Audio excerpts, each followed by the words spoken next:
तिथियों में 3 करोड़ से ज़्यादा सामग्रियों पर यानी कंटेंट्स पर कार्रवाई की। इंटरनेट मीडिया कंपनी ने सूचना प्रौद्योगिकी नियमों का पालन करते हुए जारी की गई अपनी पहली मासिक अनुपालन रिपोर्ट में इसकी जानकारी दी है। इंस्टाग्राम ने इस दौरान 9 श्रेणियों में इसके प्लेटफॉर्म पर डाली गई 20 लाख सामग्रियों के खिलाफ कार्रवाई की। बेंगलुरु महानगर पालिका ने Bangalore tree session app launch किया है। इस ऐप के जरिए राज्य के सभी पेड़ पौधों की गिनती की जाएगी।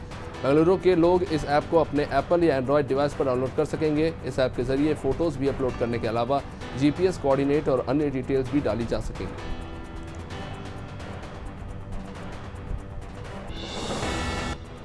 गोवा सरकार ने एक योजना का ऐलान किया है जिसके तहत कोविड-19 से मरने वालों के परिजनों को आर्थिक सहायता दी जाएगी। ये जानकारी राज्य के सोशल वेलफेयर निदेशक उमेश चंद्र जोशी ने दी।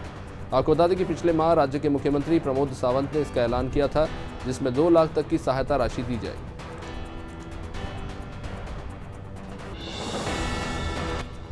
वाणिज्य मंत्री पीयूष गोयल ने नए कृषि कानून विरोधी प्रदर्शनकारियों से अपना आंदोलन खत्म करने और घर वापस लौटने की अपील की।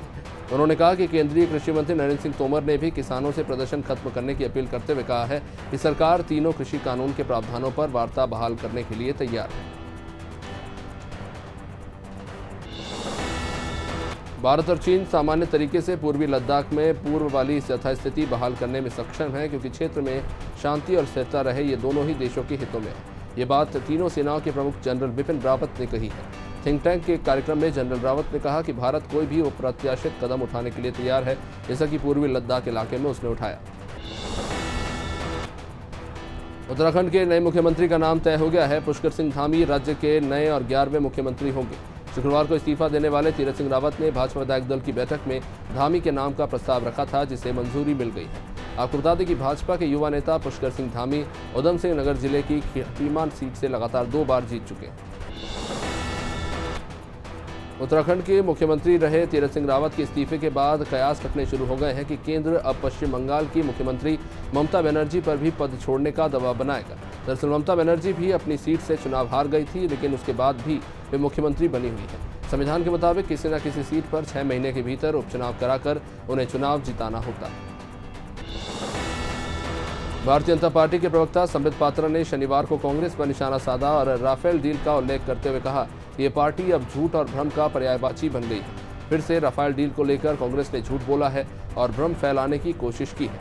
2019 के लोकसभा चुनाव से पहले राहुल गांधी ने जो भ्रम फैलाने की कोशिश की थी, उसको लेकर उन्होंने टिप्पणी की। पुराने जमाने में प्रजा का हाल जानने के लिए राजा अपने क्षेत्र में निकलते थे। कुछ ऐसा ही नज़ारा शनिवार को बिहार की सड़कों पर देखने को मिला। राज्य के मुखिया नीतीश कुमार बिना किसी सुरक्षा के एक अड़े मार्ग स्थित आवास से निकले। वे इनकम टैक्स चौराहा होते हुए लौट गए। इस दौरान उन्होंने मुख्यमंत्री सचिवालय में बन रहे जनता दरबार स्थल का भी मुआयना किया। राजस्थान में जारी सियासी खींचतान के बीच स्पीकर सीपी जोशी ने विधानसभा की 19 समितियों का पुनर्गठन किया। इसका सबसे बड़ा सियासी संकेत यह है कि सचिन पायलट समर्थक विधायक हेमाराम चौधरी के इस्तीफे का दबाव काम कर गया है। इस वजह से सचिन पायलट और उनके समर्थकों को समितियों में तवज्जो दी गई।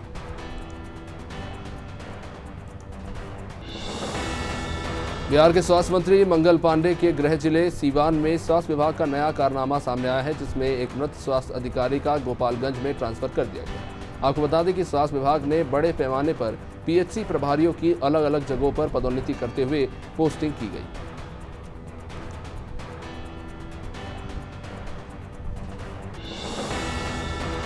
लो फ्लोर घोटाले के खिलाफ भाजपा ने दिल्ली सचिवालय पर विरोध प्रदर्शन कर परिवहन मंत्री कैलाश गहलोत को बर्खास्त करने की मांग की है।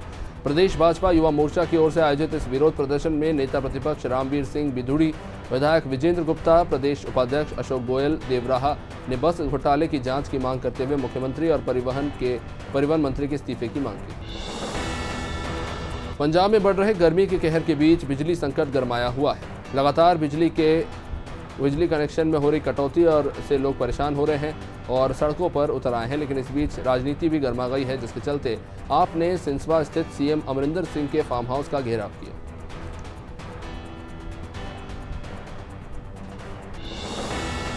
कोरोना संकट के दौरान कांग्रेस सांसद राहुल गांधी और केंद्र पर हमला करने का एक भी मौका नहीं छोड़ रहे हैं। हर रोज ट्वीट कर टीका, महामारी, बेरोजगारी और अर्थव्यवस्था के मुद्दे पर वो सरकार को घेरते नजर आते हैं। सरकार की वैक्सीनेशन नीति पर लगातार हमलावर है। राहुल गांधी ने ट्वीट किया कि जुलाई आ गया, वैक्सीन नहीं आई।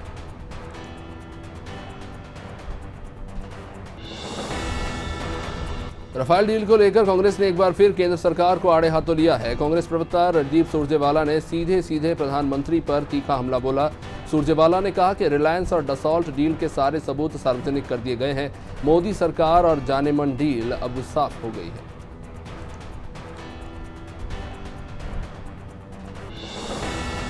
भाजपा प्रदेश अध्यक्ष वीडी शर्मा ने केन बेतवा लिंक परियोजना को लेकर बयान दिया। छतरपुर में मीडिया से चर्चा के दौरान वीडी शर्मा ने कहा कि प्रधानमंत्री ने योजना पर काम शुरू कर दिया।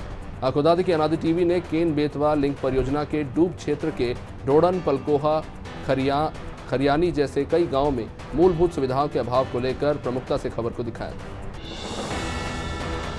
बालाघाट में नर्सों की बेमियादी हड़ताल लगातार जारी है। जिला अस्पताल के परिसर में नर्सों ने अपनी मांगों को लेकर प्रदर्शन किया और सरकार पर सौतेला व्यवहार करने का आरोप लगाया। नर्सों की अनिश्चितकालीन हड़ताल की वजह से स्वास्थ्य सेवाएं भी चरमराने लगी हैं। हड़ताल का सीधा असर अब मरीजों पर पड़ रहा है।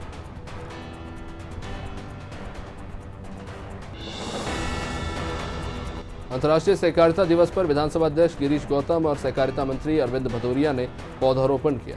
ये कार्यक्रम विधायकों के लिए बने आवासीय परिसर रचना टावर में हुआ, जहां परिसर में करीब 2000 पौधे लगाए जा रहे हैं। विधानसभा अध्यक्ष गिरीश गौतम ने कहा कि सहकारिता विभाग ने पूरे प्रदेश में 2.25 लाख पौधे लगाने का लक्ष्य रखा है। प्रदेश में वैक्सीनेशन का महाअभियान चल रहा है, लेकिन वैक्सीन के कम डोज होने से वैक्सीनेशन सेंटर में काफी अव्यवस्थाएं उत्पन्न हो रही है। केवलारी विधानसभा सहित कई जगह निर्धारित डोज के मुकाबले कई गुना अधिक भीड़ वैक्सीनेशन सेंटर पर उमड़ रही है। इस कारण भगदड़ और हंगामे जैसे घटनाक्रम लगातार सामने आ रहे हैं। सागर में नर्सेस एसोसिएशन की अनिश्चितकालीन हड़ताल तीसरे दिन भी लगातार जारी रही। एसोसिएशन का कहना है कि लगातार तीसरे दिन भी सरकार ने हमारी मांगें नहीं मानी, जिसके कारण हमारी अनिश्चितकालीन हड़ताल जारी है। वही प्रदर्शन कर रही नर्सों ने कोरोना काल में हुई नर्सों की मौत पर 2 मिनट का मौन धारण करके उन्हें श्रद्धांजलि दी। वाकल में सेंट्रल बैंक ऑफ इंडिया के खाताधारक बैंक की कार्यप्रणाली से हैरान हैं।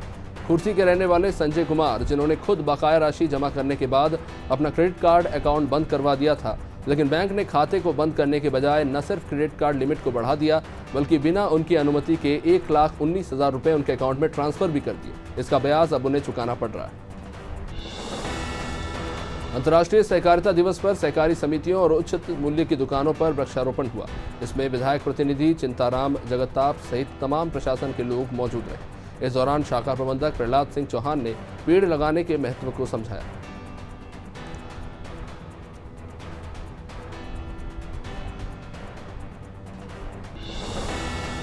हटा से विधायक पुरुषोत्तम तुंतवाय ने पटेरा अस्पताल को एम्बुलेंस प्रदान की। इस दौरान विधायक के साथ तमाम भाजपा कार्यकर्ता मौजूद रहे। एम्बुलेंस पाकर अस्पताल प्रबंधन ने भी विधायक को आभार जताया।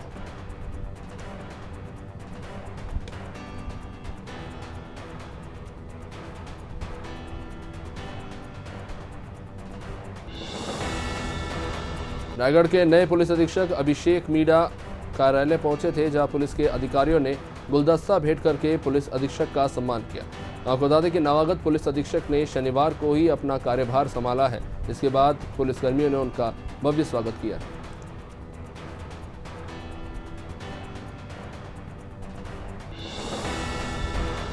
वीरपुर में बने अस्पताल के सामने अपनी 12 मांगों को लेकर आशा कार्यकर्ताओं ने धरना प्रदर्शन किया। इतना ही नहीं, सरकार की सद्बुद्धि के लिए नर्सों ने सुंदरकांड का पाठ भी करवाया और सरकार से मांग पूरी करने की अपील की।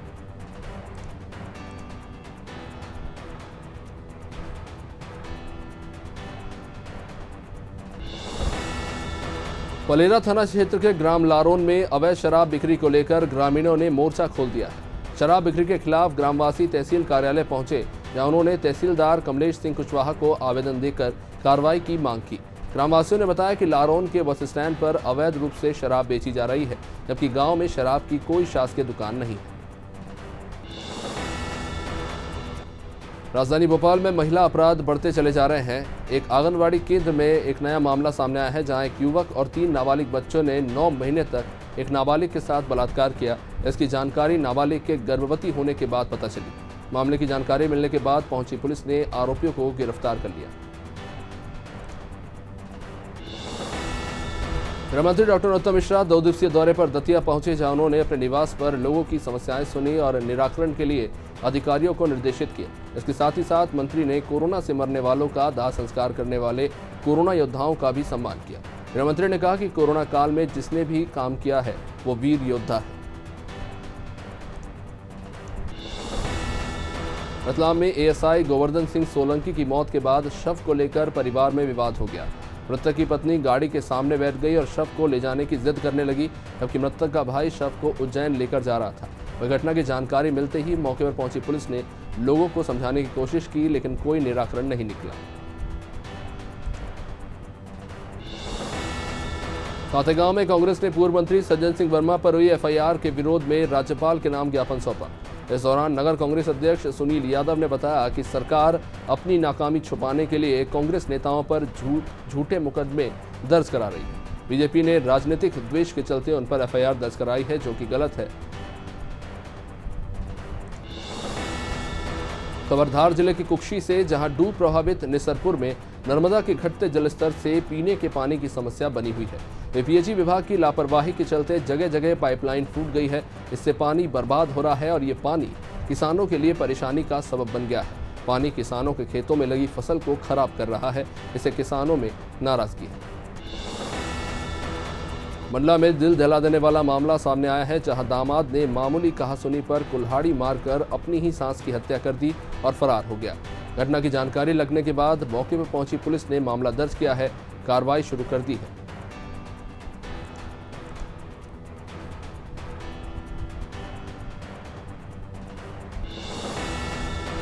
सिंगरौली जिले के सरई थाना क्षेत्र के जंगल में अज्ञात चीज से टकराकर मोटरसाइकिल फिसलने से एक युवक की मौके पर ही मौत हो गई। 2 युवकों का इलाज अभी भी अस्पताल में चल रहा है। दोनों घायलों का इलाज जारी है।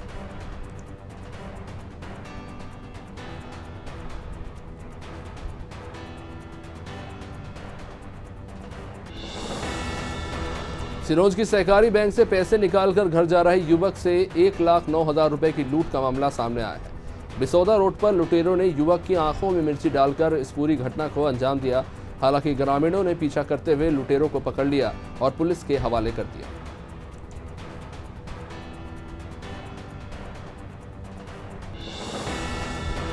सिवनी की बरघाट विधानसभा के मराई टोला में लगा ट्रांसफार्मर 25 दिनों से खराब पड़ा है, जिसकी वजह से लोगों को काफी दिक्कतों का सामना करना पड़ता है। ग्रामीणों ने इसकी शिकायत कई बार आला अधिकारियों से की, मगर विभाग के ढुलमुल रवैये के चलते ट्रांसफार्मर आज तक ठीक नहीं हुआ।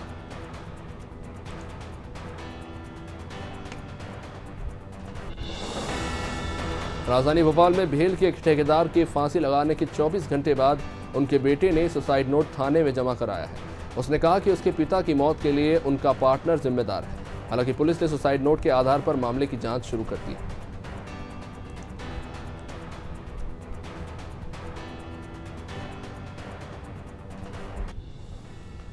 हटा में बाढ़ आपदा नियंत्रण के संदेश को लेकर आम जन को जागरूक करने के लिए होमगार्ड और एसडीआरएफ की टीम द्वारा नावघाट तट पर डेमो प्रशिक्षण दिया गया। इसमें उन्होंने लोगों को बताया कि किस तरह से डूबते व्यक्ति को बचाया जाता है और किस तरह से तैरा जाता है और किस तरह से बाढ़ में फंसे लोगों की मदद की जाती है।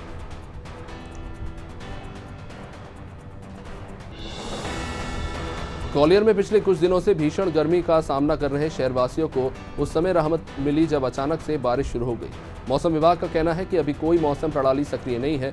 ओवर हीटिंग से बादल छा गए हैं, साथ ही दक्षिण पूर्व से नमी युक्त हवाएं भी आ रही हैं। इसी वजह से शहर में धीमी गति से बारिश हुई है।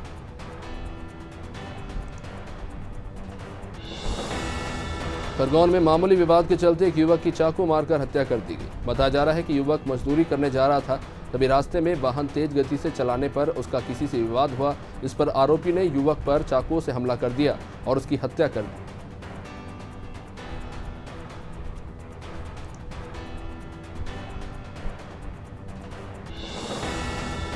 श्योपुर में रेत माफिया के हौसले बुलंद हो चले हैं। रेत माफिया चंबल के रेत का धड़ल्ले से परिवहन कर रहा है। इन्हें ना तो वन विभाग का डर है और ना ही पुलिस का। दिन भर रेत भरे ट्रैक्टर धड़ल्ले से चल रहे हैं। आपको बता दें कि चंबल से हजारों ट्रॉली रेत रोजाना उत्खनन हो रही है। इसमें घड़ियालों के सहित कछुए के अंडे भी फूट रहे हैं। कांकेर जिले के चारामा तहसील कार्यालय का कलेक्टर चंदन कुमार ने आकस्मिक निरीक्षण किया। इस दौरान कलेक्टर ने अधिकारी कर्मचारियों को समय सीमा में राजस्व प्रकरणों के निराकरण के निर्देश दिए। साथ ही अविवादित नामांतरण और बंटवारे से संबंधित प्रकरणों को ग्राम पंचायत के माध्यम से शीघ्र निपटाने के निर्देश दिए।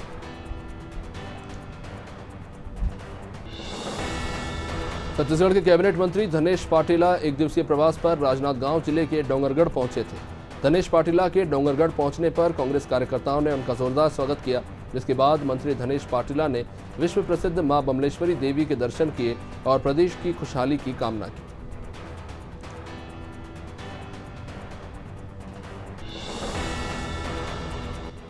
जगदलपुर नगर निगम ने जिला प्रशासन के साथ मिलकर पार्कों को पुनर्जीवित करने का अभियान शुरू किया है। इस अभियान के तहत शहर के 25 पार्कों का जीर्णोद्धार और सौंदर्यीकरण किया जाएगा। इसके लिए नगर निगम 60 लाख रुपए खर्च करने की तैयारी में है। ये काम निगम खुद के फंड और केंद्र की अमृत योजना और जिला प्रशासन के माध्यम से मिली राशि के जरिए करेगा। छत्तीसगढ़ के कोरिया में पुलिस ने कार्रवाई करते हुए 137 किलो गांजा जब्त किया है। कोरिया जिले के चिरमिरी क्षेत्र में पुलिस ने ये गांजा पकड़ा है। कार्रवाई में 6 आरोपियों को गिरफ्तार किया है और इनके पास से 137 किलो गांजा जब्त किया गया। इसकी कीमत 14 लाख रुपए के आसपास बताई जा रही है।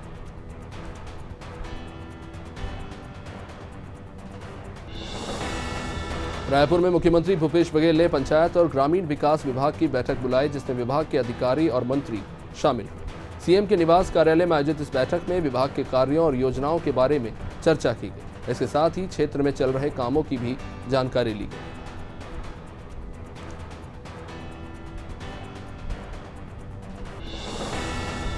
छत्तीसगढ़ के मुख्यमंत्री भूपेश बघेल ने भिलाई के लोगों को सौगात दी, जहां बघेल ने भिलाई के नेहरू नगर में अत्याधुनिक सुविधाओं से लैस फिजियोथेरेपी सेंटर का वर्चुअल शुभारंभ किया। इस मौके पर सीएम बघेल ने सेंटर के संचालक अविनाश कुशवाहा सहित मौजूद सभी लोगों को बधाई और शुभकामनाएं दी।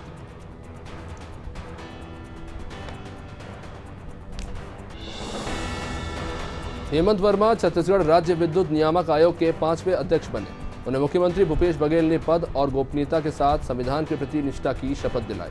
आपको बता दें कि वर्मा पिछले 30 सालों से पावर सेक्टर में कार्यरत हैं। उन्हें शासकीय क्षेत्र के साथ साथ निजी क्षेत्र में भी काम करने का व्यापक अनुभव है।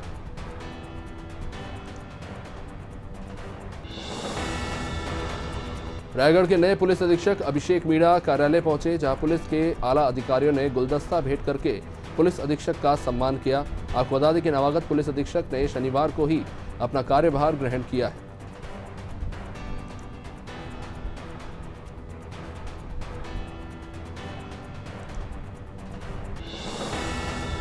उत्तर प्रदेश में जिला पंचायत अध्यक्ष के चुनाव के दौरान कोरोना नियमों की जमकर धज्जियां उड़ाई गई।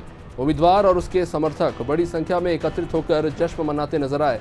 ऐसा ही कुछ देखने को मिला हमीरपुर में, जहां बीजेपी और निषाद पार्टी के प्रत्याशियों के समर्थक कोविड नियमों की धज्जियां उड़ाते नजर आए। उत्तर प्रदेश के 53 जिलों में शनिवार को कड़ी सुरक्षा के बीच जिला पंचायत अध्यक्ष पद के लिए मतदान हुआ। हमीरपुर जिले में भी जिला पंचायत अध्यक्ष पद का मतदान शांतिपूर्ण तरीके से संपन्न हुआ। 17 जिला पंचायत सदस्यों ने मतदान केंद्र पहुंचकर अपने मतदान का प्रयोग किया।